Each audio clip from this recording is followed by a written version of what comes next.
Mic ఇవ్వండి అధ్యక్ష. నిలబడ్డ అందుకే కదా తెలంగాణ తెచ్చుకున్నది. తెలంగాణ ఉమ్మడి రాష్ట్రంలో నిర్లక్ష్యమైందనే కదా అధ్యక్ష. ఉమ్మడి ద్వారా గవర్నర్ గారి ప్రసంగంలో పెట్టలేదు అని, పెడితే బాగుంటుందని చర్చించడానికి నిలబడ్డ ఆనాటి నా సహచర శాసనసభ్యులు కోమటిరెడ్డి వెంకటరెడ్డి గారిని, సంపత్ కుమార్ను శాసనసభ సభ్యత్వాన్ని రద్దు చేసి నిరంకుశ నియంతృత్వ పోకడలతోని నిర్ణయాలు తీసుకున్న వాళ్ళు శాసనసభలో గవర్నర్ రంగరాజన్ గారు ఇక్కడ ఉన్నప్పుడు ఆనాటి శాసనసభ్యులు చేసిన గందరగోళంలో 10% కూడా కోమటిరెడ్డి వెంకటరెడ్డి గారు, సంపత్ కుమార్ గారు చెయ్యలే. కూర్చున్న సీట్ల నుంచి లేచి నిలబడి నిరసన తెలిపినందుకు నిరంకుశత్వంగా 2 శాసనసభ సభ్యత్వాలు రద్దు చేసిన చీకటి రోజులు ఇక్కడనే జరిగినాయి. ఈ సంఘటనలు చరిత్ర మర్చిపోదు. ఈ సంఘటన తెలంగాణ శాసనసభ చరిత్రలో శాశ్వతంగా ఉంటుంది. ఆ సంగతిని కూడా నా మిత్రులకు నేను గుర్తు చేయదలుచుకున్నా. అదేవిధంగా అధ్యక్ష, ఈరోజు ఎన్నికల సమయంలో మేము ఏమి హామీలు ఇచ్చినామో ప్రభుత్వం ఏర్పడిన మొదటి రోజే మొట్టమొదటి మంత్రివర్గ సమావేశాన్ని ఏర్పాటు చేసి 6 గ్యారంటీలను చట్టబద్ధత మంత్రివర్గంలో కల్పించి ఈరోజు ఇదే సమస్య మేనేజ్మెంట్ కోటాలు వస్తే అధ్యక్ష ఈ ప్రాబ్లమ్స్ ఉంటాయి. మేనేజ్మెంట్ కోటాలు వస్తే ఈ ప్రాబ్లం ఉంటుంది. మంత్రివర్గంలో పాలసీలను ఆమోదించుకొని చట్టాలు చేసేది చట్టసభలో చేస్తారు. చట్టాలు మంత్రివర్గంలో చేయరు అధ్యక్ష. చట్టం ఎక్కడ జరుగుతుంది? శాసనసభలో జరుగుతుంది. కాబట్టి మంత్రివర్గంలో తీసుకున్న విధానపరమైన నిర్ణయాలను చట్టబద్ధత కల్పించి చట్టం చేసేదే ఈ శాసనసభ. అందుకే రాబోయే పని దినాలలో మేమిచ్చిన 6 గ్యారంటీలను ఏ రకంగా చట్టం చేయాలనో ఈ సభలోనే చట్టాన్ని ప్రవేశపెట్టి మేమే 4 గోడల మధ్యలో నా మంత్రివర్గమే కాదు ప్రతిపక్షంలో ఉన్న వాళ్ళను, మా సహచర పక్షంగా ఉన్న సిపిఐని సమస్యలను పరిష్కరించడంలో సహకరించే ఎంఐఎం సూచనలు కూడా తీసుకొని పరిపాలన నిర్ణయాలను ఏ విధంగా చేయాలనో చట్టబద్ధత కల్పించే చట్టాన్ని ఈ సభ ద్వారా చేస్తాము. ఇందులో ఉన్న తేడాను మేనేజ్మెంట్ కోటాలో వచ్చిన వాళ్ళు గమనించాల్సిందిగా నేను కోరుకుంటున్నాను అధ్యక్ష.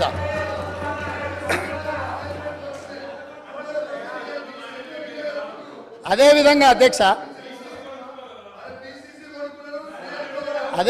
అధ్యక్ష ఈరోజు 9.5 సంవత్సరాలు ఉద్యమాలు చేసినాము, ఉద్యమాల నుంచి వచ్చి ప్రభుత్వాన్ని నడిపినామని మాట్లాడిండ్రు కదా. ఉద్యమాల నుంచి వచ్చిన పార్టీ ప్రభుత్వాన్ని ఏర్పాటు చేస్తే ఉద్యమ సందర్భంగా ఉద్యమం కోసం ముందుకు వచ్చి తెలంగాణ రాష్ట్రాన్ని సాధించడానికి ప్రయత్నం చేసి కృషి చేసి అమరులైన కుటుంబాలకు 9.5 సంవత్సరాల ఇప్పుడు వాళ్ళు ఏదైతే ప్రస్తావించిండ్రో యాదిరెడ్డి కావచ్చు, శ్రీకాంతాచారి కావచ్చు, ఈశాన్ రెడ్డి కావచ్చు, కానిస్టేబుల్ కిష్టయ్య కావచ్చు, యాదయ్య కావచ్చు, ఇట్లా వందలాది మంది బిడ్డలకు ఈ 9.5 సంవత్సరాలల్లో ఏ ఒక్కరోజైనా ప్రగతి భవన్కు ఆహ్వానించి మీ కుటుంబం మీ బిడ్డల ప్రాణ త్యాగాలతోని తెలంగాణ రాష్ట్రాన్ని సాధించడం, ఈ తెలంగాణలో అత్యున్నతమైన గౌరవం మర్యాద మీకు ఉంటుంది.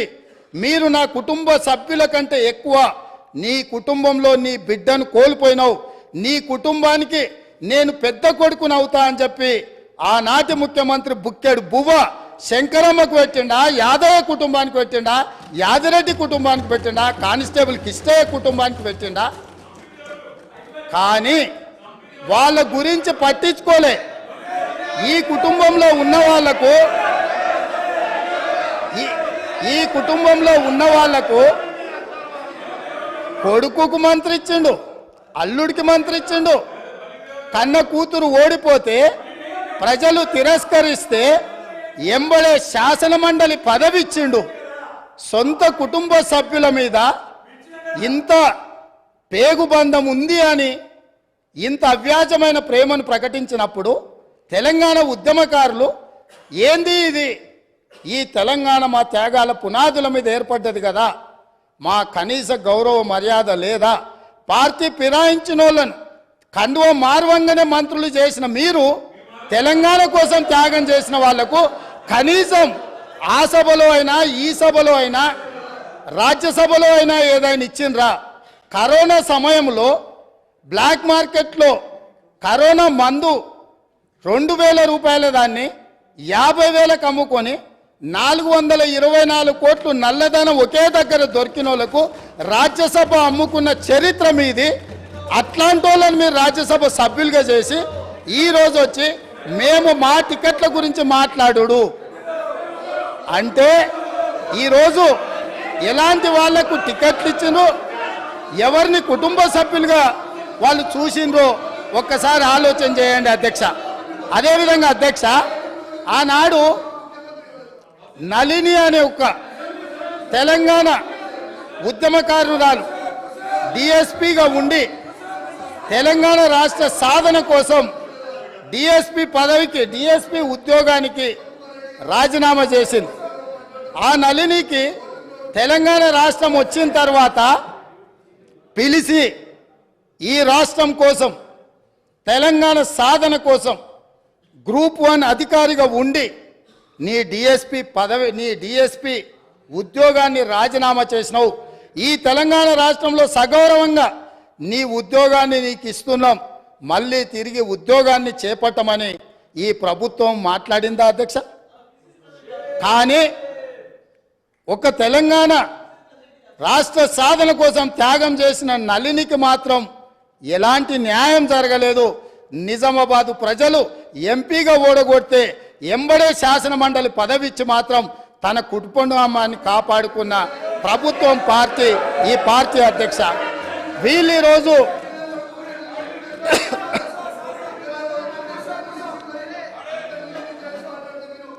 అదేవిధంగా అధ్యక్ష ఆ విషయాన్ని పక్కన పెడితే తెలంగాణ ఉద్యమంలో లక్షలాది మంది విద్యార్థులు ఉద్యమకారులు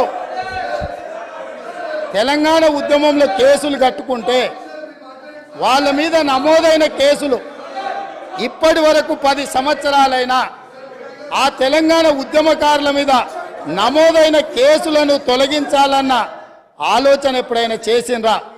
నేను ఈరోజు మీ ద్వారా అడగదలుచుకున్నా, ఈరోజు మీ ద్వారా తెలంగాణ ప్రజలకు నేను చెప్పదలుచుకున్నా, జూన్ 2, 2014 నాటికి తెలంగాణ రాష్ట్రం ఏర్పడే రోజుకు గౌరవనీయులైన మాజీ ముఖ్యమంత్రి వర్యులు కల్వకుంట్ల చంద్రశేఖరరావు గారు వారి కుటుంబ సభ్యుల మీద ఉన్న ఉద్యమ కేసులు ఎన్ని? తెలంగాణలో లక్షలాది మంది విద్యార్థులు నిరుద్యోగ యువకులు ఉద్యమకారుల మీద ఉన్న కేసులు ఎన్ని?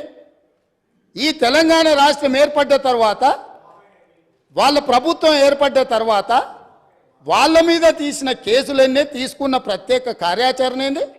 తెలంగాణ బిడ్డల మీద ఉన్న ఉద్యమ కేసులను తొలగించినవన్నీ, వాటి మీద ఎప్పుడైనా ఆనాటి ముఖ్యమంత్రి గారు సమీక్ష చేసి ఈ కేసులు వాళ్ళ మీద ఉంటే భవిష్యత్తులో వాళ్ళ ఉద్యోగాలకు ఇబ్బంది అవుతుంది, లేదా తెలంగాణ రాష్ట్ర సాధనలో వాళ్ళ మీద పెట్టిన కేసులను తొలగించాలని ఏ రోజైనా ఈ రాష్ట్ర ముఖ్యమంత్రి గారు సమీక్షించి ఈ శాసనసభలో చర్చించి అవసరమైతే ఈ శాసనసభ ఏకగ్రీవంగా నిర్ణయం చేసినుంటే ఏ విధంగా ముందుకు వెళ్తుండేనో ఇవాళ మనం చెప్పుండే వాళ్ళం అధ్యక్ష. అందుకే అధ్యక్ష, వాట్ ఈస్ ద అధ్యక్ష, ఐఎమ్ నాట్ ఈల్డింగ్ అధ్యక్ష. అయితే ఈరోజు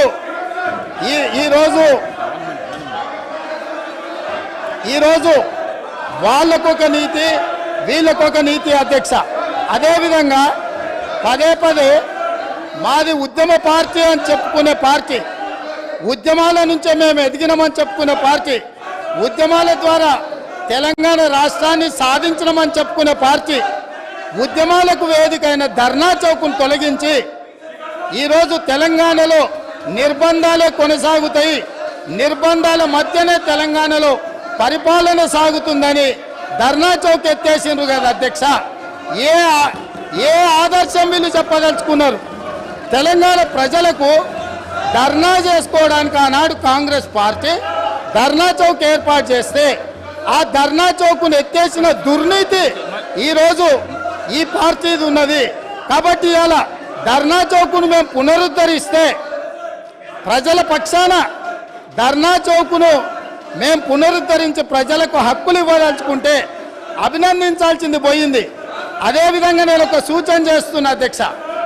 ఇవాళ ఈ ప్రజల హక్కుల కోసం, ప్రజల యొక్క అభివృద్ధి కోసం ధర్నా చౌక్ను మళ్ళీ తిరిగి ప్రారంభించినాం. ప్రజాస్వామిక స్ఫూర్తిని నిలబెట్టాలంటే ఇక్కడ అడ్డుకోవడం కాదు, ఇక్కడ ప్రజలకు మేము చేయదలుచుకున్న మంచిని చర్చ జరగకుండా ఈడ అడ్డుపడడం కాదు. కల్వకుంట్ల తారక రామారావు గారు ఆ ధర్నా చౌక్లో, మేము ఓపెన్ చేసిన ధర్నా చౌక్లో ఆమరణ నిరాహార దీక్ష చేస్తే తెలంగాణ సమాజానికి కూడా ఒక మంచి సందేశాన్ని ఇచ్చినట్టు ఉంటుంది. కాబట్టి అక్కడ ఉన్న వాళ్లకు జ్ఞానోదయం కలిగి తిరిగి మేము ప్రారంభించిన ధర్నా చౌక్లో ధర్నాలు చేసుకునే స్వేచ్ఛ వాళ్లకు మేము ఇవ్వడం జరిగింది అధ్యక్ష. అందుకే వాళ్ళని అక్కడ ధర్నా చేసుకోమని చెప్తున్నా అధ్యక్ష. అదేవిధంగా ఇవాళ చాలామంది మిత్రులు పాపం వాళ్ళు ఇక్కడ ఉన్నారని నించొని మాట్లాడుతున్నారు, కానీ వాళ్ళు ఏం చెప్తున్నారు అధ్యక్ష? మీ ప్రభుత్వం ఏర్పడ్డ తర్వాత మేము స్వేచ్ఛగా కోఆపరేట్ చేయండి మీరు, please please. Leader of the house మాట్లాడేటప్పుడు మీకు టైం ఇస్తా, మీరు మాట్లాడుతుంది ప్లీజ్ ప్లీజ్.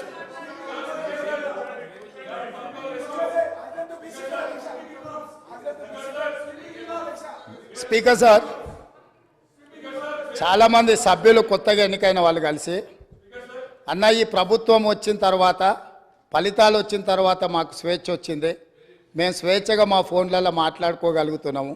అంతకుముందు ప్రభుత్వంలో ఉన్న ఫేస్ టైంలోనో ఇతర ఇతర ఇతర యాప్స్లలో మేము మాట్లాడుకునే పరిస్థితి ఉంది. ఇవాళ మాకు స్వేచ్ఛ వచ్చిందని చెప్తున్నారు. సో వాళ్ళు ఈ విషయాలన్నిటిని కూడా పరిగణలోకి తీసుకుంటే వాళ్ళకు ఏం జరిగిందో, మార్పు వచ్చింది ఏందో కూడా వాళ్ళకు అర్థమవుతుంది అధ్యక్ష. అదేవిధంగా అధ్యక్ష,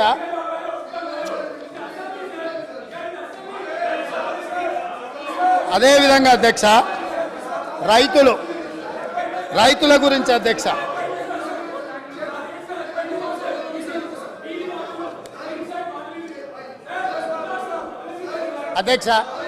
పదే పదే రాష్ట్ర ప్రభుత్వము, రైతు ప్రభుత్వము, రైతును రాజును చేసినామని మాట్లాడుతుంటుంది అధ్యక్ష.